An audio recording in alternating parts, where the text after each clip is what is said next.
Fala pessoal, tudo bem? Nós vamos iniciar agora um novo módulo, do nosso estudo Sermão do Monte, e nós vamos entrar agora no assunto das beatitudes, das bem-aventuranças.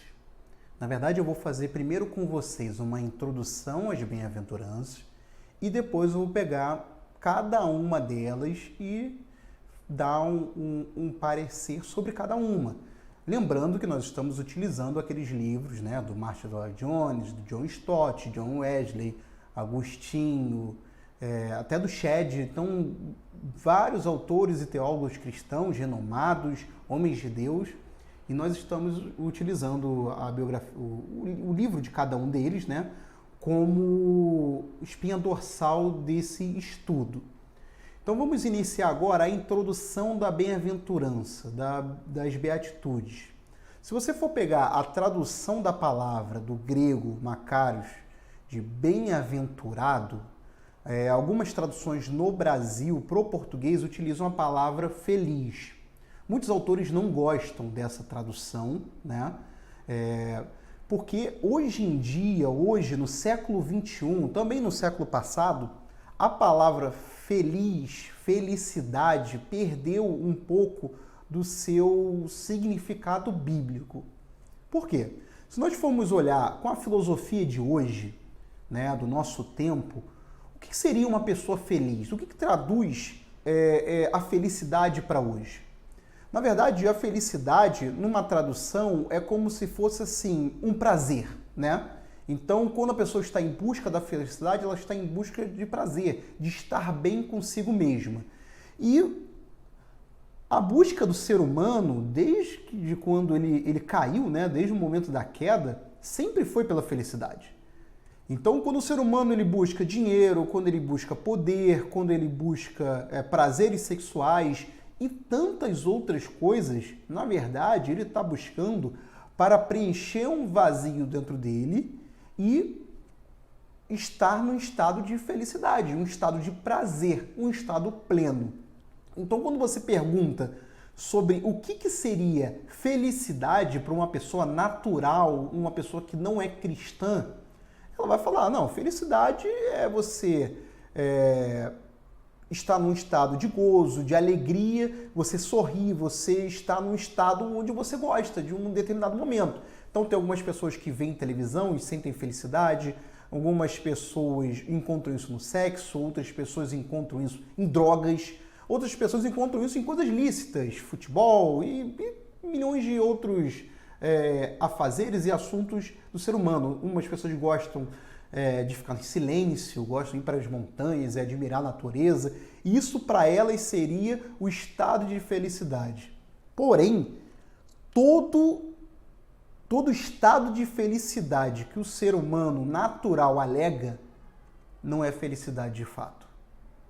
Não é felicidade plena, como Jesus disse no Sermão do Monte, nessas beatitudes, nessas bem-aventuranças.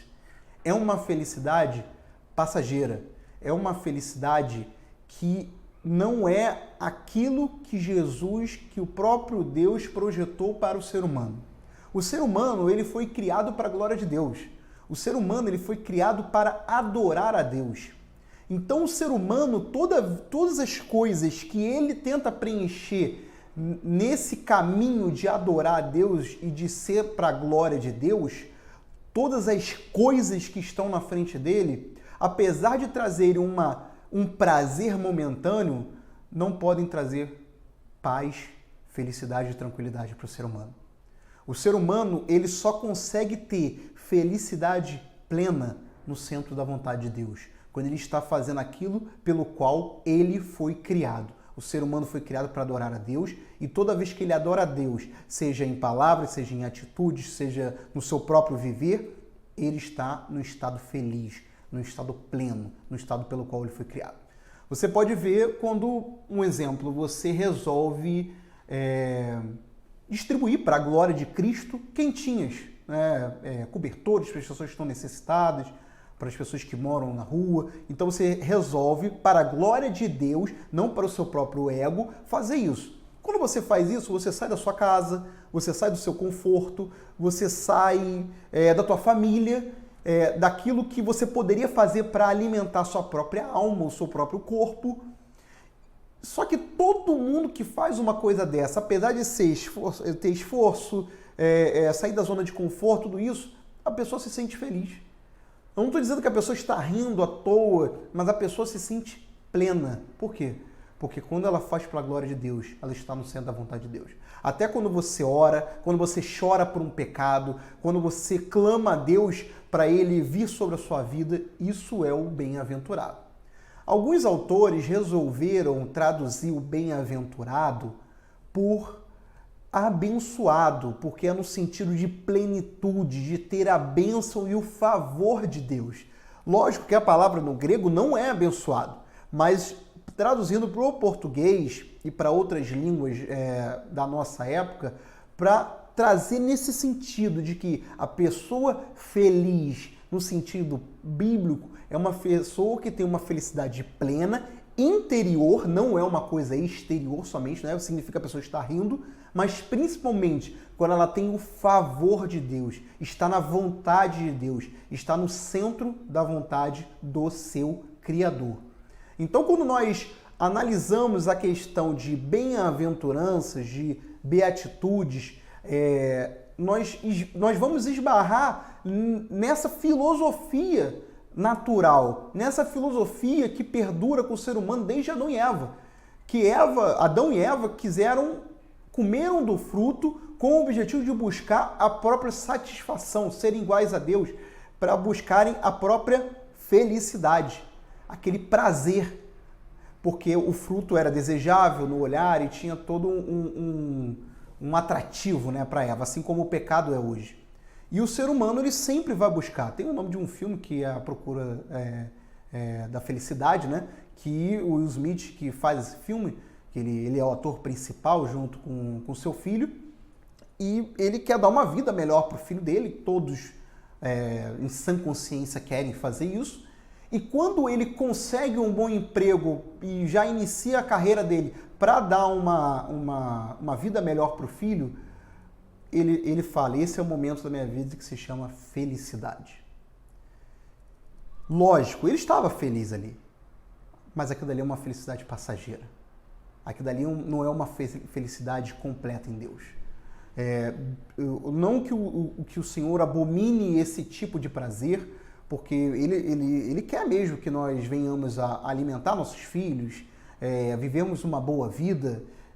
Esse sempre foi o objetivo de Deus. Ele nunca deixou que um dos seus mendigasse o pão. Porém, essa não é a verdadeira felicidade.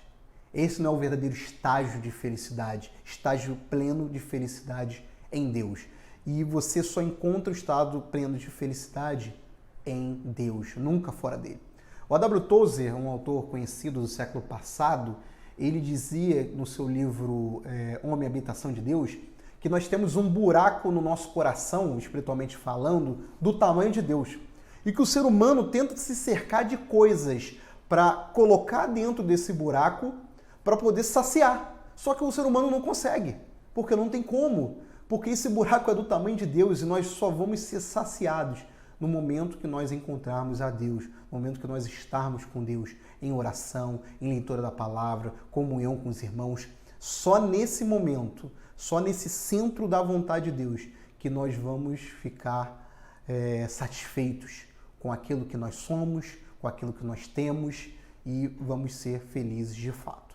Amém? Então eu queria trazer essa introdução para vocês entenderem que a concepção de felicidade de Jesus está num lado e a concepção de felicidade do mundo está no outro. Porque para Jesus, e nós vamos ver nas bem-aventuranças, feliz não é o que tem, é justamente o que não tem. Feliz é o pobre de espírito, feliz é o manso, feliz é o misericordioso, feliz é o que tem fome e sede. Feliz não é aquele que possui, que tem coisas, que tem prazer, mas aqueles que estão no centro da vontade de Deus. Para exemplificar esse ponto sobre a bem-aventurança, na verdade, quem estuda a Bíblia não vai achar esse termo estranho, porque ele vem aparecendo ao longo de toda a Escritura.